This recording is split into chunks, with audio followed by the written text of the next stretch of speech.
So in this lecture we will consider the two-dimensional Ising model at low temperature. So let me just remind you the model and maybe the theorem we wish to prove in this lecture. We will show that in this model there exists a critical beta, which I will represent by beta 0. There is a beta 0 such that for all beta larger or equal than beta 0, what we have is that the limit, as the square increases to infinity, of the Gibbs measure on the square with size, well, length 2n plus 1 at inverse temperature beta with positive boundary conditions. So the probability under this Gibbs measure that the spin at 0 is equal to -1, that this is strictly less than 1/2. So this is the main result. So there exists a beta 0 such that for all beta larger or equal, all beta strictly larger than beta 0, this inequality holds.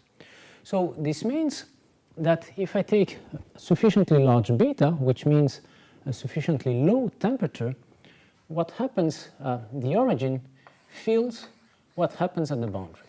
So if you take a very, very large n, you put a plus boundary condition, then the probability that you have a minus spin at the origin is strictly less than 1/2, which means that you have locally around the origin a completely different behavior if you place positive boundary conditions or negative boundary conditions. And so, in this sense, we are saying that there is a phase transition at low temperature for the two-dimensional Ising model. So this is the result we want to prove. In order to do that, let me remind the model. Well, let's start from the Hamiltonian. So we defined the energy of a configuration sigma. So remember that lambda n, it's the box minus n to the power 2, so two-dimensional square. Then omega n, it's the set of configurations, -1, 1 to the power lambda n, and that the elements of omega n are the configurations which are represented by sigma. So sigma, it's a collection of spins, sigma x for x in lambda n. And we started with the energy of a configuration, so we defined the energy of a configuration as -1/2. So now the sum over all x in lambda n, the sum over all y in lambda n, such that y is at the distance 1 from x, of sigma x, sigma y. So this is the bulk energy, and then you have the energy at the boundary. So here we are summing over all x at the boundary of lambda n, then over all y which do not belong to lambda n but which are at distance 1 from x, of sigma x and eta y. So eta, it's a configuration from -1, 1 to the power z2, and here eta x will be the +1 configuration, which means that eta x will be equal to 1 for all x in z2. So this is the energy which we defined. So mind that if I take here the square, I have first the inner contributions, which are the sum over all x in lambda n and of all neighbors of x which are in lambda n. And here we have a boundary contribution. So here is the site x, and we are taking into account in the energy the contribution of this edge to the total energy, and minding that the spin outside lambda n, it's always +1, and mind that here this point x has only one neighbor outside lambda n, while at the corner you have two. So for x at the corner you have two y's which contributing to this energy, while for x on the side, you have only one side y contributing to the energy. So the first thing which I want to do is to rewrite this energy in terms of bonds. So let me introduce the set of edges.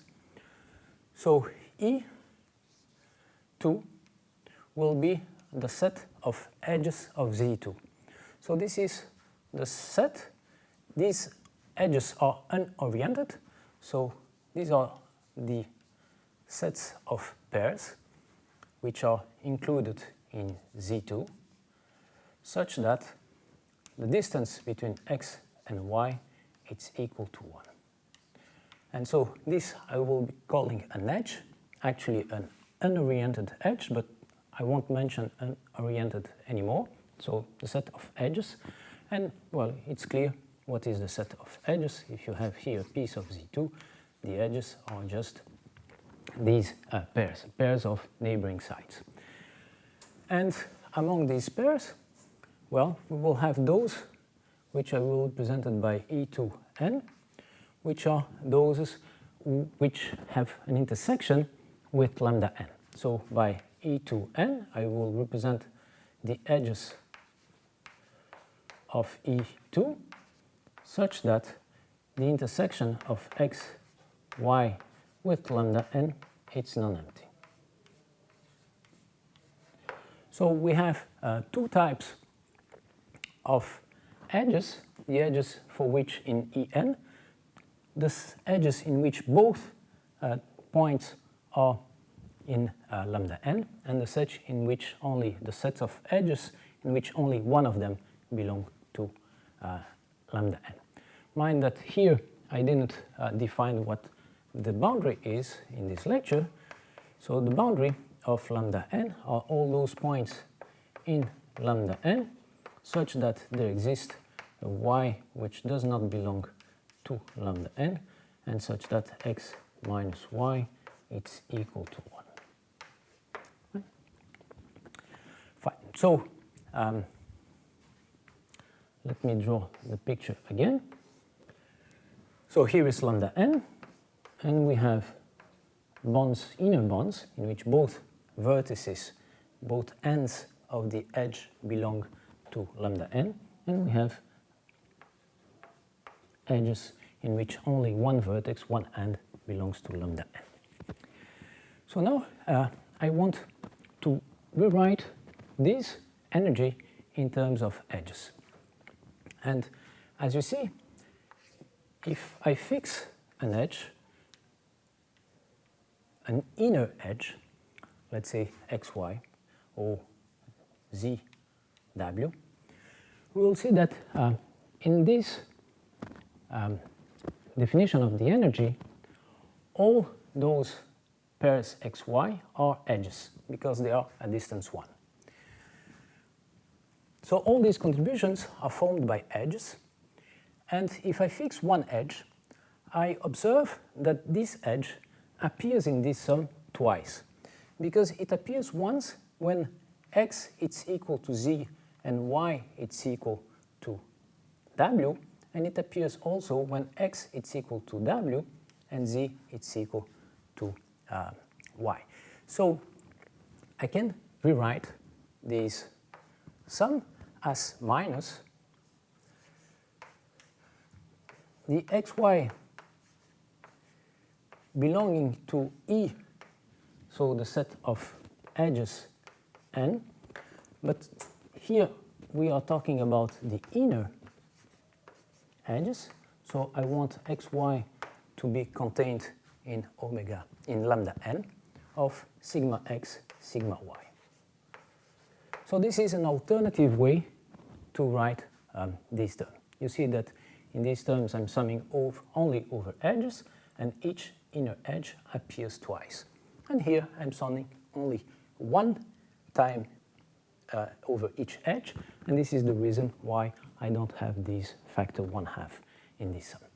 And here, well, the same thing, you see that now each of these boundary edges appears only once, because here I'm summing first over the vertices belonging to lambda n, and then the vertices which do not belong.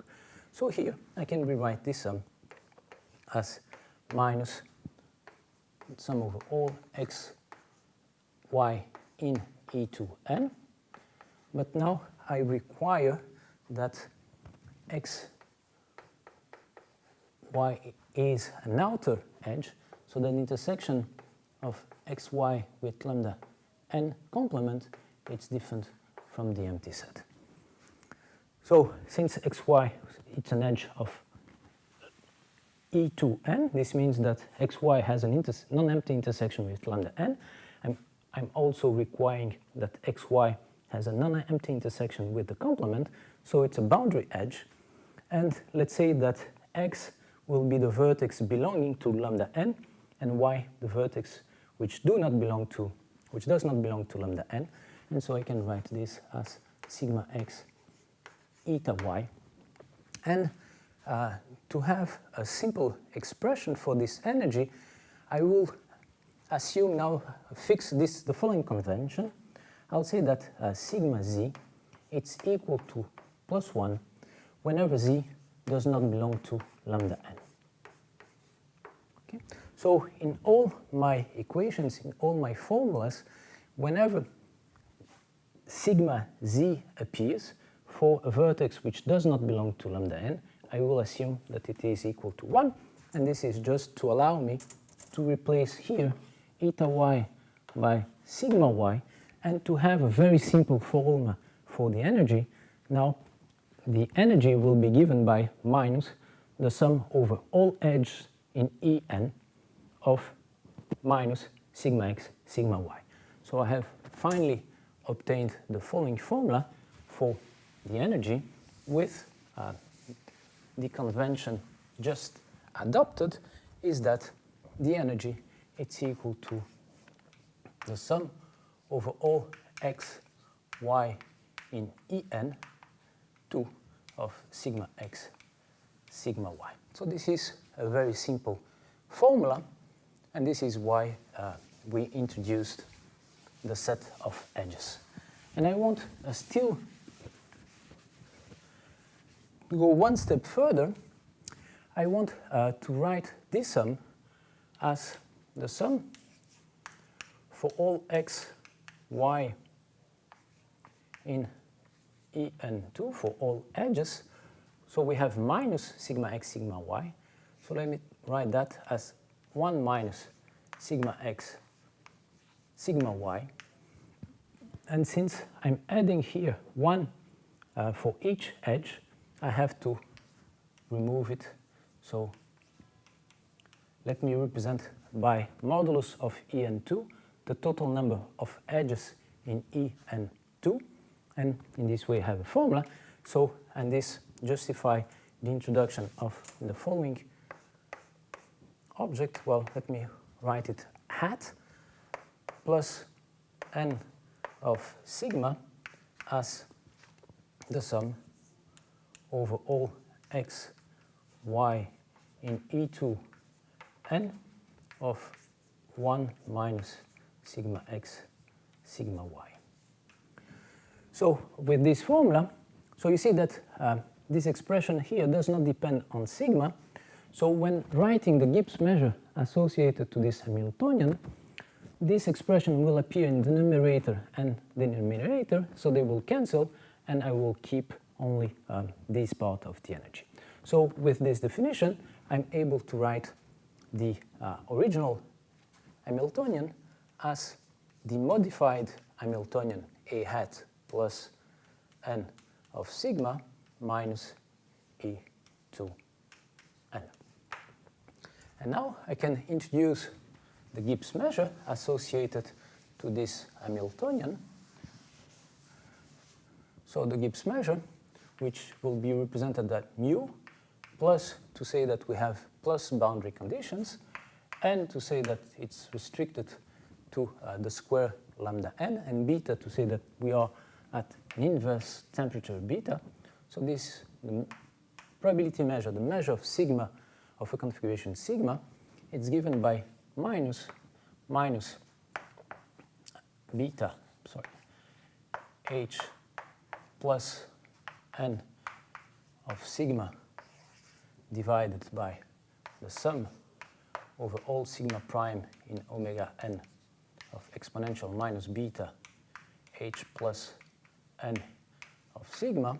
And you see that replacing h plus n sigma by h hat minus e2, so minus this absolute value, the absolute values will cancel because they will appear in the numerator and denominator, and so this will be equal to the exponential minus beta h hat plus n of sigma divided by the sum over all configurations sigma prime in omega n of exponential minus beta h hat plus n of sigma prime. So this is the low temperature representation of the Hamiltonian and the low temperature representation of the Gibbs measure. And we will now use this representation in order to prove our theorem. So let me go ahead and provide a new representation of this energy. So up to this point we define this new energy by this equation, and we have seen that the Gibbs measure, the original Gibbs measure, can be written in terms of this energy as before. Now, to simplify notation, I will start writing En instead of En2. And here I represented for later use one configuration. So we have n equal to 2, and I represented by black dots or white dots the -1 spins. So this vertex has a -1 spin, while this one has a plus spin, and remember that we have plus boundary conditions. So this is why we don't have white dots outside the square. So this is a configuration. Now, the first thing I want to introduce is the dual of Z2. So we have Z2, which are represented here by these vertices, and I will define Z2 star as the dual of Z2, which is Z2 translated by the vector 1/2, 1/2. So, well, these are the points of the dual,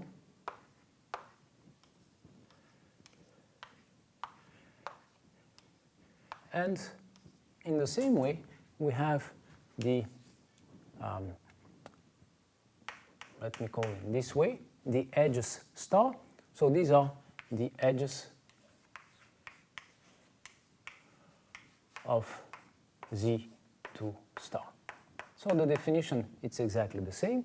These are all pairs or vertices in Z2 star, which are at distance 1. And now I observe that there exists a one-to-one relation between E and E star. So if you take an edge E in E, so let's say this edge, then there exists one and only one edge in Z2 star, which in E star, which cross this edge. And this edge, it's exactly this one. So I will represent by E perp the edge in E star, which is associated to the edge E in E by this relation. This meaning that E cross E perp and E perp cross E, and this defines uniquely this edge E and E perp. So if I give you an edge E in Z2, you can immediately find the edge in Z2 star, which is associated to E. And analogously, if I give you an edge in E star, you can immediately find the edge in E, which is associated with that edge. So there is a one-to-one relation between these two edges. Okay. Once I associated that, I will now fix a configuration sigma in my set omega n, and to sigma I will associate a set which I will represent by B of sigma, which is a subset which is contained in E star. And how do I do that? Well, the construction is very simple. So this is why I draw this configuration. I would say that E, so E perp, which is an edge in E star, belongs to B sigma if and only if. So E perp, it's associated uniquely to a vertex, an edge in E. So E perp belongs to B sigma if and only if sigma x it's different from sigma y, where E it's equal to the edge xy. So in order to check if an edge belongs or does not belong to B of sigma, well, I go to the configuration. If sigma x is equal to sigma y, E perp does not belong, while if sigma x is different from sigma y, then E perp belongs. So let's see what is the configuration B sigma we get in this example. You have to remind that we have pluses all over. So here we have two vertices which have different spins, and therefore this edge, which is the one associated to that one, belongs to B sigma. The same is true for that one, for that one, for this one, for this one, for this one, this one, this one,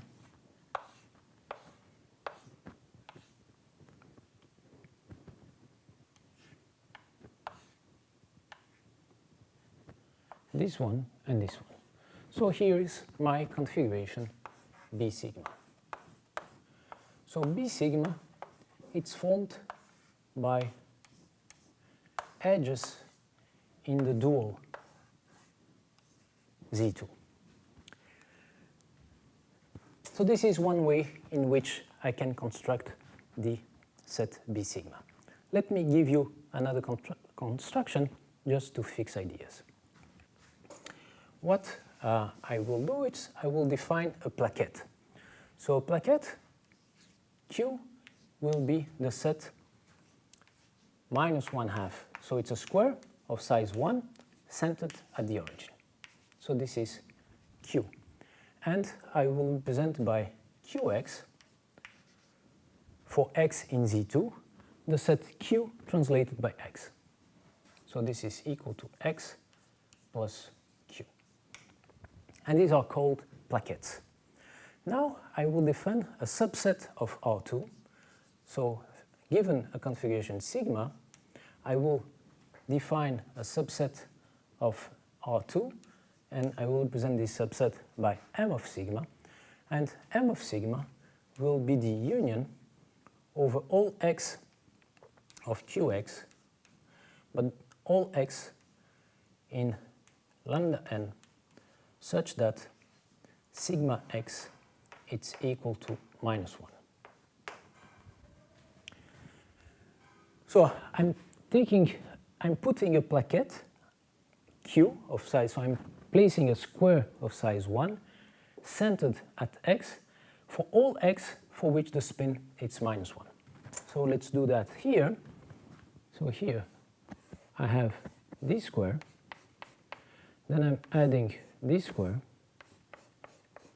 now I'm adding this square, and this square.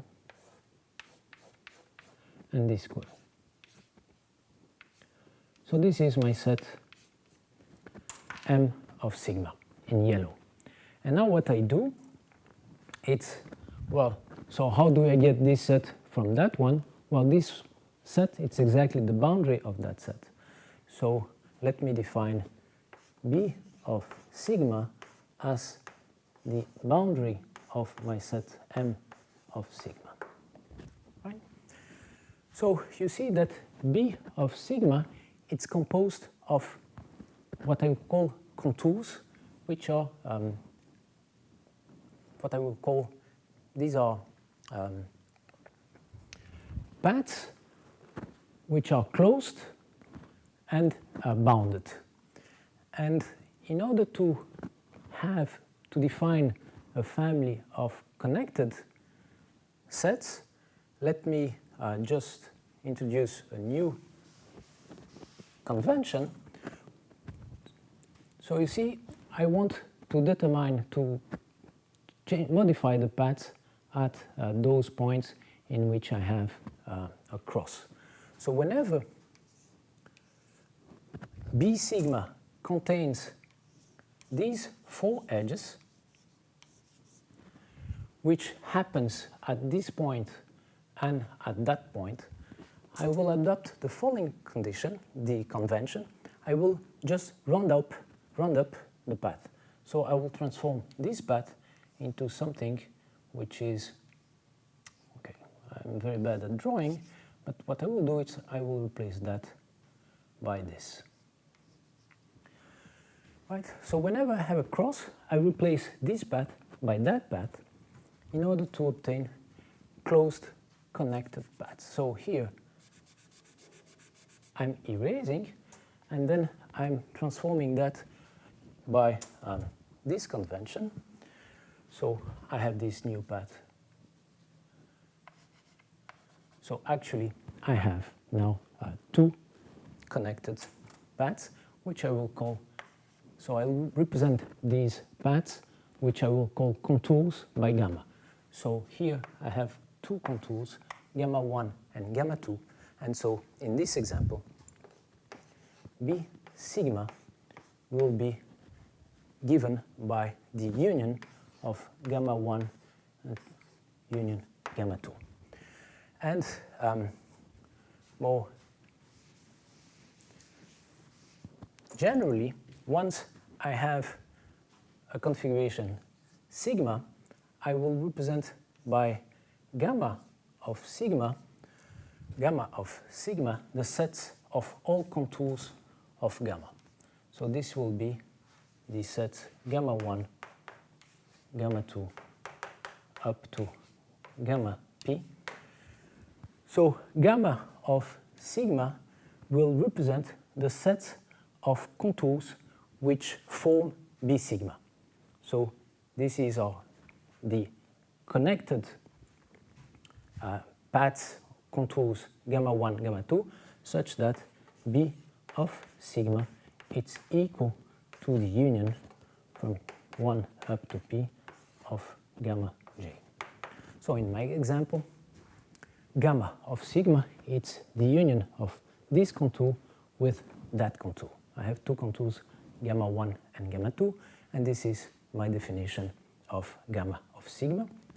So it's just, well, the set of all contours which form the set B of sigma. So this is a notation that we will be using now in order to have a new definition of my energy Hamiltonian H.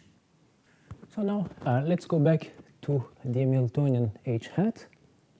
We have written the Hamiltonian as in this way. So mind that 1 minus sigma x sigma y, it's equal to, well, either if sigma x is equal to sigma y, this is 1, and therefore it's 0. This is if sigma x is equal to sigma y. And now it's equal, if sigma x is different from sigma y, this is minus 1, so I get 2.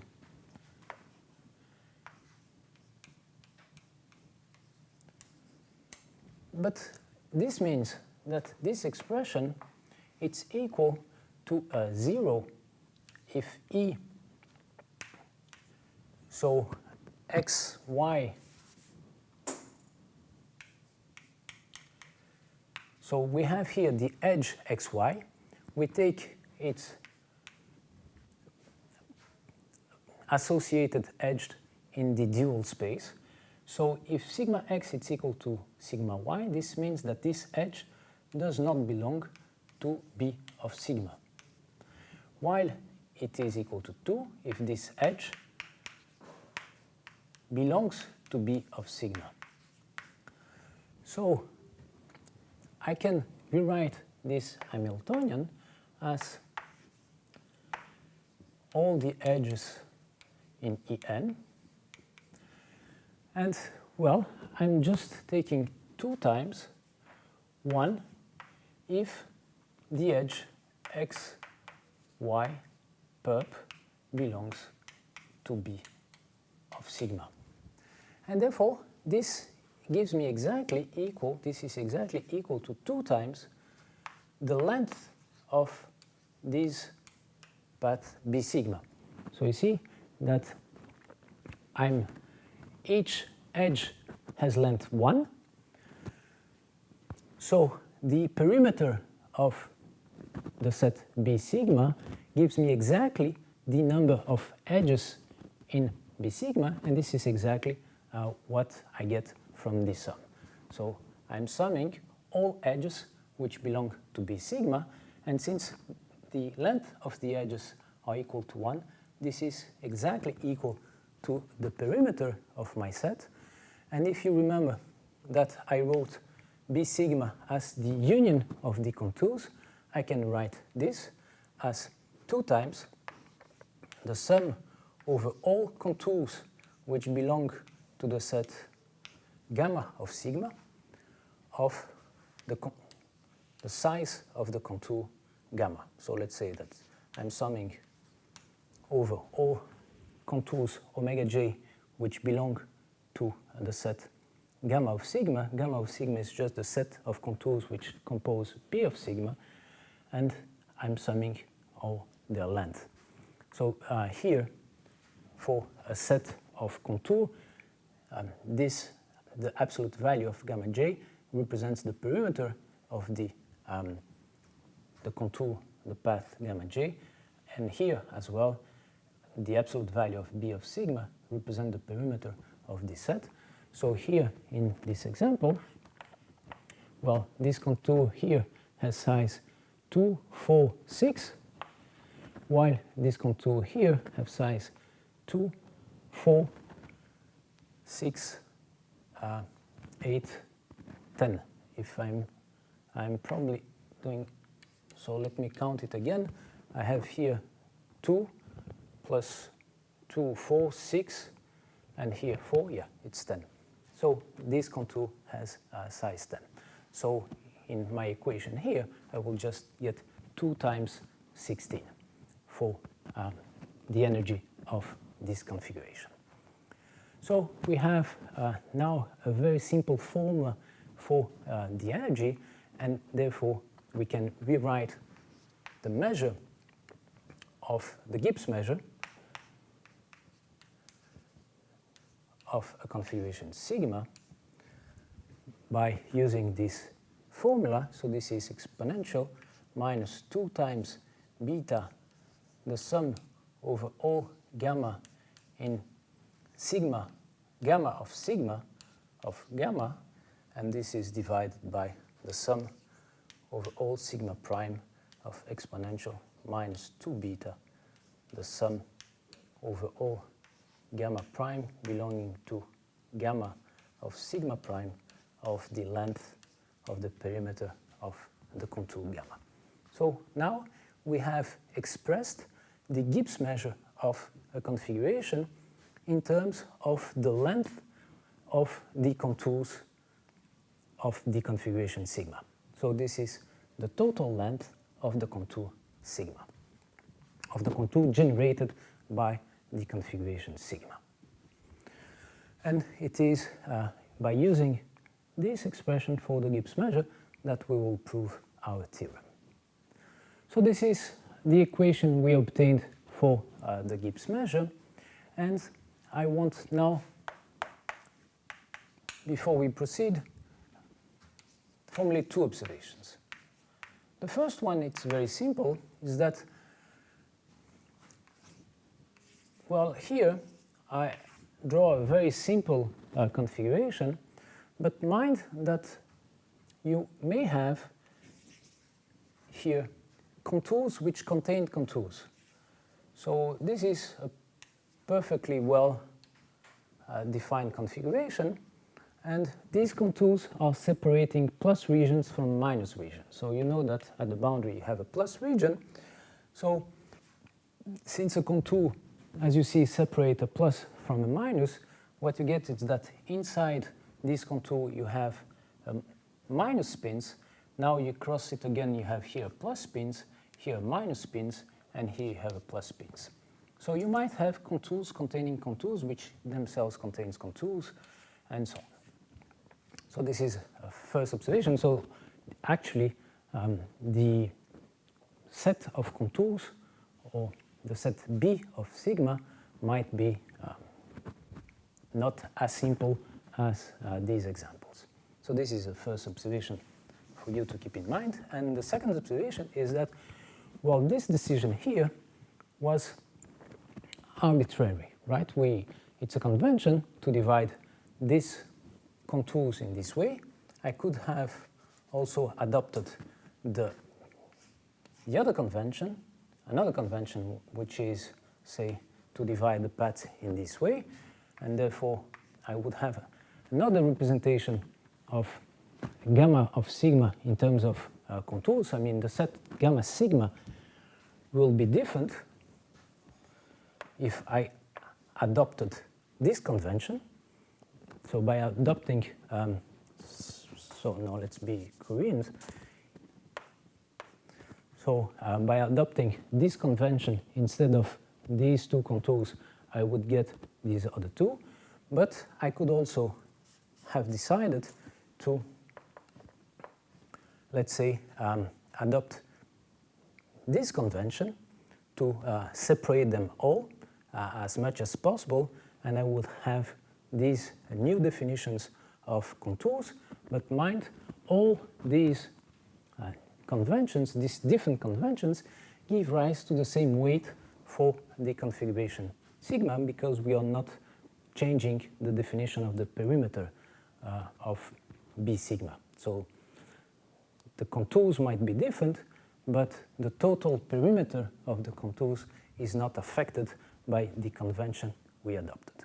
So we are free to choose the convention most fitted to our needs. So now we start going really to the proof once we have this formula for our Gibbs measure, and this is the famous Peierls argument.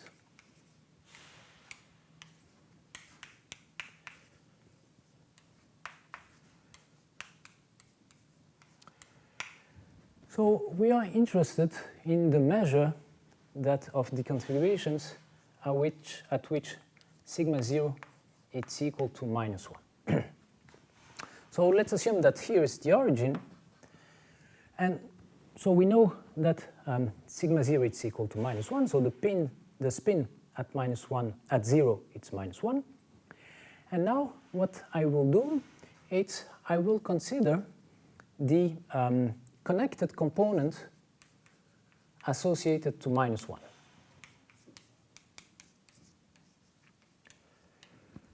So if this is the configuration, the connected components are of the site 0. It's all sets which can be attained by jumps of size 1 from spins minus 1 to spin minus 1. So you see that here the connected component, this one, the connected component of the site 0 are composed by these sets. Because I can jump from these up to that one, and from here to here, from here to here, from here to here, from here to here, and from here to here. So this is the connected component of my set, of the set minus 1. And now I will adopt the convention that I want to include in my contours the boundary of this connected component.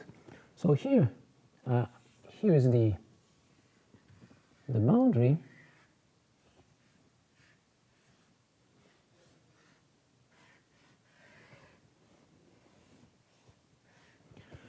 And I want to include, so here I had two conventions, either to consider them in this way or to consider them in this way.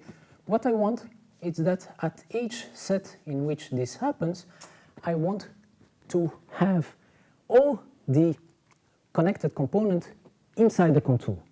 So here I will adopt that convention and say if I had a set here, so that will give me this, but since this point does not belong, neither this one does not belong to my connected component, so here and here I will adopt the convention that I'm separating them in this way, so that what I have,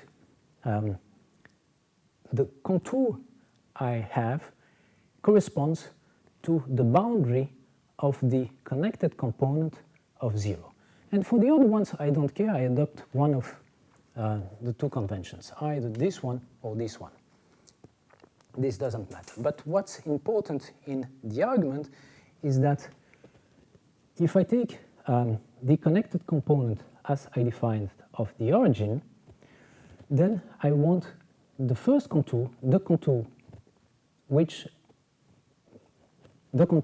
corresponds to the boundary of this connected component to be a contour in gamma sigma. And now what I claim is that if sigma 0 it's equal to -1, so if the origin is equal to -1, since at the boundary I have a plus spins, there exists a contour, there exists gamma, which belongs to gamma sigma, such that the interior of gamma contains 0. So what I'm saying here is that if you know that at 0 I have a minus spin, then I know that there exists a contour in my definition, so there exists a contour in gamma sigma, whose interior, you know that all contours are closed curves and closed bounded curves, so a closed bounded curve divides R2 in two parts, one which is bounded and the other one which is unbounded. I'll call the bounded one the interior, the unbounded one the exterior part of the curve, of the plane, divided by this curve. Well, what I'm saying is that if I know that the origin, the spin at the origin is -1, then I have a contour which contains 0 in its interior. So there exists a contour in gamma of sigma whose interior contains the origin. This is pretty obvious, but the proof requires some argument, and I will skip that. I won't give you a formal proof of this claim, which I guess you can believe. And I will give you in the notes a reference for this proof. But I think it's easy to believe, to see that this statement has to be true, but its proof, it's somewhat lengthy, and I won't give it here. And here it's the example. So the connected, how you construct this curve, you take 0, you take the connected component of 0, you take its boundary, and I claim that the boundary with the appropriate conventions give you the contour which contains 0 in its interior. So let's assume this claim, and let's prove our theorem based on this claim. So let me adopt from now on the following convention. So the connected component of the origin so will have priority. So this means that in this example, I want the boundary of the connected component to be a contour. So I'll first, if -1 belongs, if outside 0 I have a -1 spin, I consider the connected component, I consider its boundary, and I take gamma. I use the convention that this boundary will be a contour. So this is the first thing I do. And then for the other ones, say that I adopt this convention, so that whenever you have a cross in your set of contours, you adopt that following convention, but this one has priority over all the other conventions. So this is the convention we shall adopt from now on. Now let me fix a contour. So let me say that gamma, let's say gamma star, is a closed curve, which is fixed. Closed bounded curve in an all gamma star, it's contained in E star. So it's a set of edges in the dual space. I will introduce the set omega n of sigma. So sigma are all configurations whose set of contours contain gamma star. So this is all sigma in omega n, such that adopting this convention, I have that gamma star belongs to gamma of sigma. Okay? So this is just the set of all configurations which have gamma star in its set of contours. So maybe here it's a contour, say that does not contain the origin, and well, you have many configurations for which this contour belongs to the set of contours. You take just, for instance, this is minus and this is plus, and you have one configuration which belongs. Maybe you want here to change. You put here inside another contour and you put it everything pluses. This is another configuration, and this is another configuration in which gamma star, it's a set of. Right, so I'm fixing a contour and I'm considering all configurations which have gamma star in its sets of contours.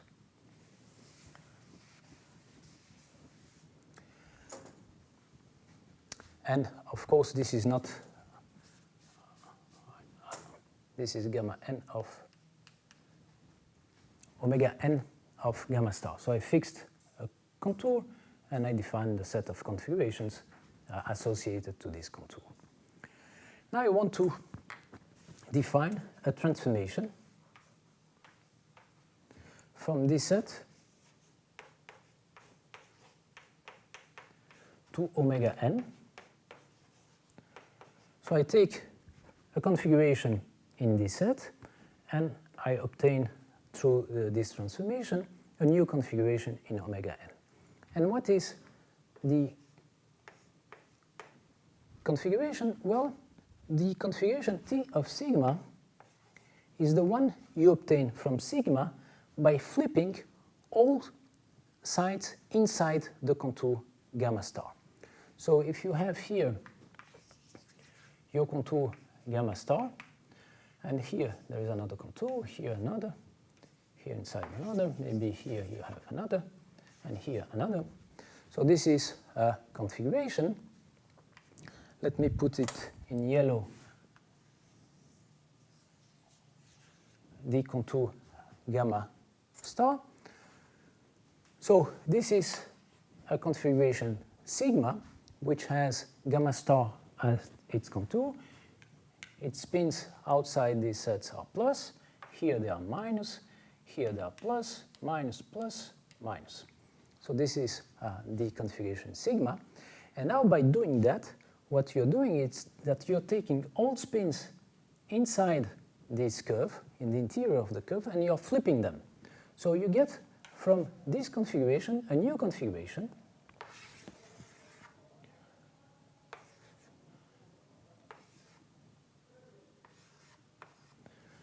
So you see, you flipped everything around. So here, all sides which were plus become minus. So you just erase this contour. But while here, since you flipped everything inside, they were here plus and here minus. Now you exchange. Here they are minus and here they are plus. So this contour, it's kept. And these two contours, for the same reasons, are kept. So you have a minus, a plus, and here it's minus, and here it's minus. So here is the configuration sigma transformed by this transformation t. So t of, and like maybe I can write it t, which depends on this contour gamma star, it's the operation or the operator which flips all spins inside the contour gamma star. And it's clear that if you apply t twice, so t square of gamma star, which is the composition of t gamma star with t gamma star, this is just the identity. Right? Because if you first flip everything inside and you flip again, you return to the same configuration. Which means that this operator, it's one-to-one into the image of omega n star. So let me call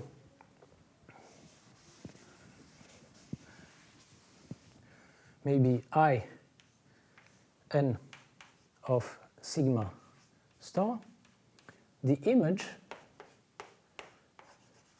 by t of gamma star of omega n of gamma star,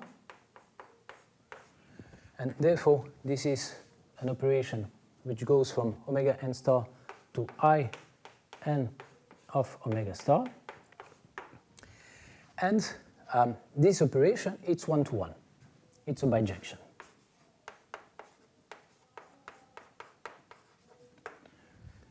It's a bijection because, well, if you apply t twice, you get the identity. So you get also that, well, by definition, it's onto, it's surjective, and by this relation, you get that it's also injective. And you can also check that it's injective because, well, if I give you the image, you can reconstruct the pre-image easily just by flipping everything inside gamma star. So we have here one-to-one and, well, a bijection transformation from this set to this set. And what's very interesting is that now if I take the contour of a set sigma, so let's take a configuration sigma in this set. Let's recall that gamma of sigma represents all contours of this set. And now if I take gamma of the image of sigma, so gamma of t gamma star of sigma, so let's consider configuration sigma in this set, which has therefore gamma star as a contour. Let's apply this transformation, so you flip everything around. So what you're doing is that you're erasing this contour. So the set of contours of this new configuration, it's the old set of contours minus gamma star. Right? By flipping everything inside, we have seen what we do in terms of contours is that we erase the contour gamma star. So gamma of t gamma star sigma is all contours of sigma minus gamma star.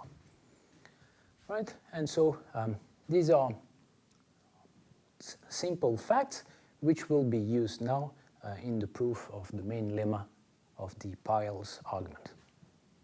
So here is the main step in the proof of this theorem. It's a lemma. So let me fix a contour gamma star. And what I claim is that the measure with respect to the Gibbs measure of the sets of configuration sigma such that gamma of sigma contains omega star, so that this is bounded by exponential minus 2 beta gamma star, the length of the contour gamma star. And remember that we represented this set here by the set omega and gamma star. So what we are saying is that the measure of this set with respect to the Gibbs measure, it's bounded by exponential minus 2 times beta times the length of the contour. Mind that this is saying that if beta is very large, so the temperature is very low, then contours tend to be small because, well, the probability that you find one contour, it's exponentially small in its length. If the length is very, very large, then the measure of the configurations which contain this contour, it's very small. It's exponentially small. So this gives you a description of the typical configuration on the, with respect to this Gibbs measure. So let's prove this lemma, and the proof relies on the transformation we just defined. So we want to estimate the measure of omega and gamma star. So you fix a contour gamma star, you want to estimate this measure. Well, you have this representation, so let me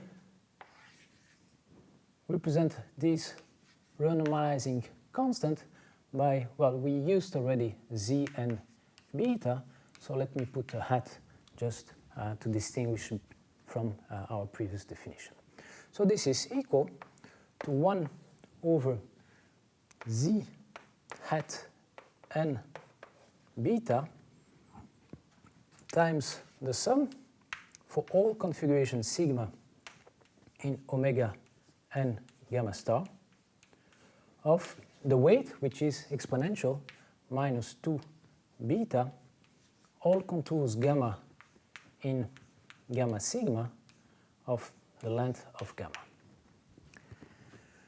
But by definition, if sigma belongs to omega n gamma star, this means that gamma star belongs to gamma sigma. Right? This is exactly the definition of this set. So one of these contours, it's equal to gamma sigma, so I can rewrite this by taking all gamma different from gamma star, and here I have an extra factor, exponential minus 2 beta gamma star. This term does not depend on sigma, so it gets out from the sum. So this is equal to exponential minus 2 beta times the length of gamma star. And now I have this term, which is 1 over z hat n beta. And maybe let me put a plus just to remind you that we have a positive boundary condition. And I'm summing sigma of omega n in gamma star of this expression. Exponential minus 2 beta, the sum for all gamma in gamma sigma, gamma different from gamma star, the length of gamma. But now, remember from our definition of the operator T gamma star, that T gamma star, if you consider configuration sigma in omega n, and you apply the operator T, the gamma of this new configuration, it's exactly, we show that, it's exactly the previous set of contours minus the contour gamma star. So by doing that, we are summing exactly over all contours in gamma of t gamma star sigma. So this is equal to, I will not repeat these two terms, but here I'll just take a sum over all sigma in omega n gamma star, and here exponential minus 2 beta, and now I'm summing over all contours in gamma of t gamma star of sigma.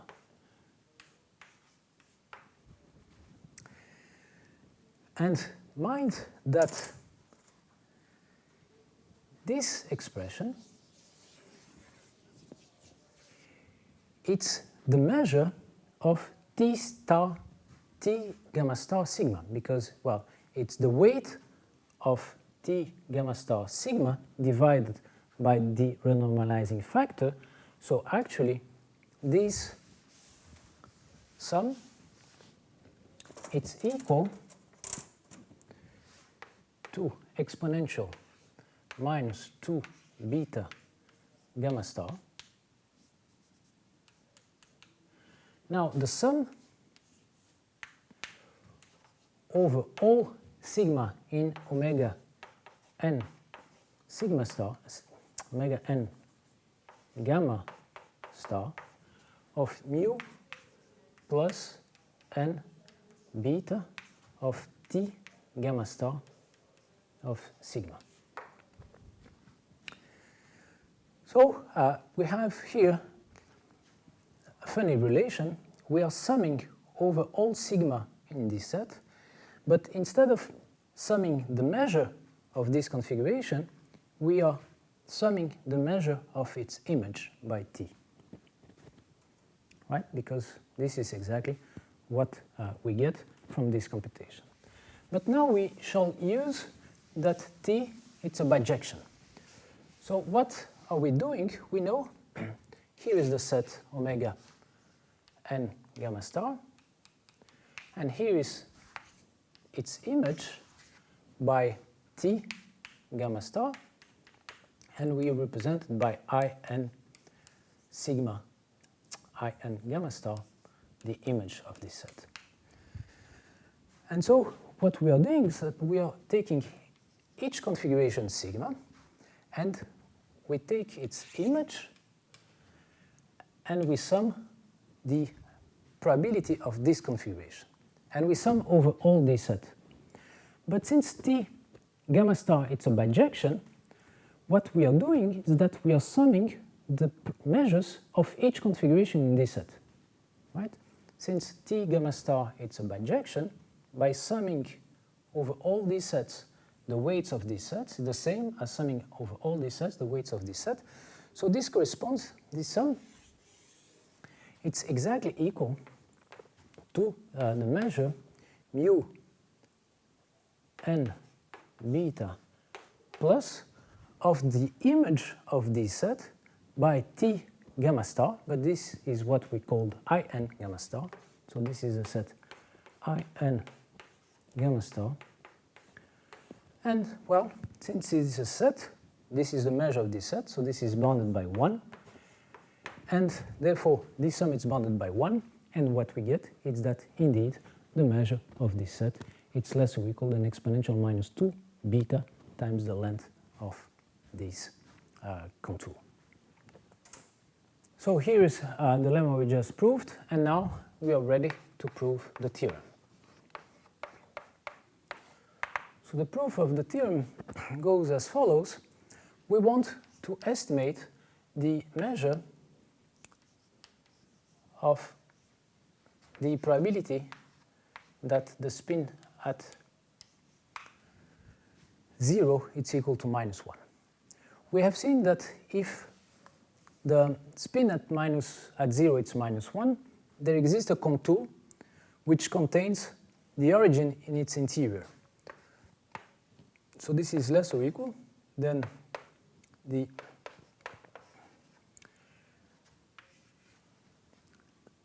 the probability that, let me sum over all contours gamma which contains the origin, so all gammas such that 0 it's an element of the interior of gamma, and here the set of all configurations sigma such that gamma of sigma contains this contour gamma star. Right? We have seen that if the spin at 0 is -1, this means that there is a closed contour whose interior contains the origin. So if sigma is equal to -1, there is a contour which contains the origin, and, well, so this contour, so let me make here the union over all possible contours which contains the origin, and here is the set that indeed gamma at sigma contains this contour. So this set is contained in this one. Now, well, of course, I can bound the measure of the union by the sum over all probabilities. So this is the sum over all gamma star such that 0 belongs to the interior of gamma star of the measure n beta plus, and this set we called it omega n gamma star. So the measure of this set is bounded by the sum of these measures. Now here I'm summing over all possible contours. So let's write this sum as a sum according to the length. So the smallest contour which contains the origin has length 4.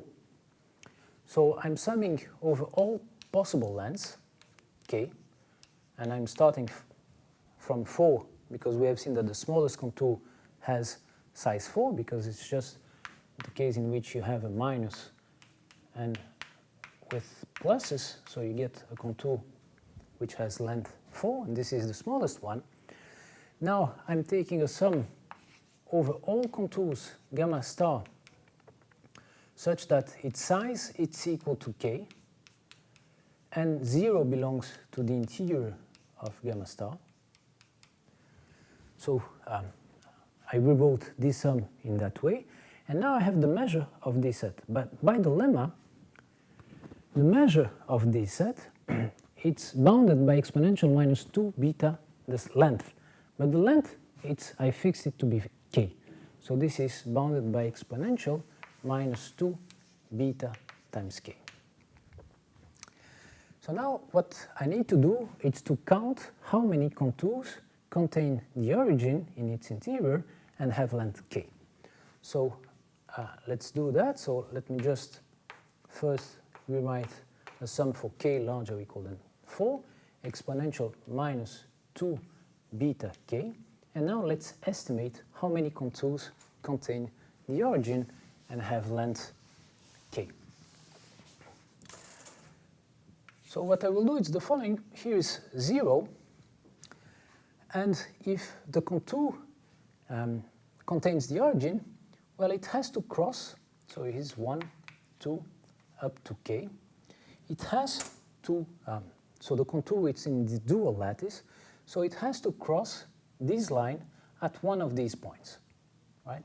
It cannot cross here, because if you go at distance k, you won't have space to, since the contour have size k, if you go up, let's say, I can even say here k over 2, if I go further than k over 2, then this contour has, which is the smallest one, which contains this edge, has length larger than k. So the contour has to cross this line at one of these points between 0 and k over 2. So I have k over 2 possible choices for the place at which the contour crosses this line.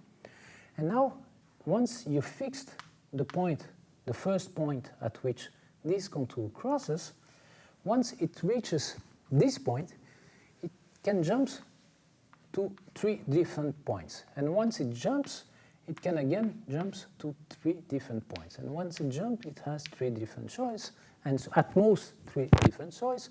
And since this has length k, after choosing the first edge, you have 3 to the power k minus 1 possible choice at each step. So the total number of contours which have length k and cross and have 0 at their interior, it's bounded by k over 2, 3 to the power k. So this gives me k over 2, 3 to the power k minus 1. And now you see that if you take beta large enough, this sum, it's summable. And furthermore, if you take now, it's easy to prove that there exists a beta 0, such that if beta is larger than beta 0, then you can turn this sum smaller than 1/2. And this completes the proof of the theorem, right?